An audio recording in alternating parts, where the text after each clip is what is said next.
Bakit sinabi ni Jesus na naririnig ng tupa ng Diyos ang kanyang tinig? Sinabi ng Panginoong Jesus, "Dinirinig ng aking mga tupa ang aking tinig, at sila'y aking nakikilala at sila'y nagsisisunod sa akin. At narito ako'y nakatayo sa pintuan at tumutuktok. Kung ang sino man ay duminig ng aking tinig at magbukas ng pinto, ako'y papasok sa kanya at hahapong kasalo niya at siya'y kasalo ko." Paulit-ulit na binigyang diin ni Jesus na ang tupa ng Diyos ay nakikinig sa kanyang tinig at may hiwagang nakapaloob sa kanyang mga salita. Ano ang hiwagang ito?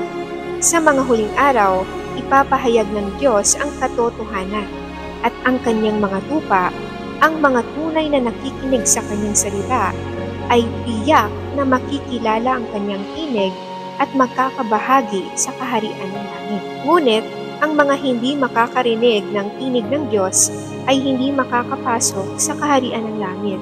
Sa halip, sila ay mapapahamak. Nais mo bang marinig ang tinig ng Diyos?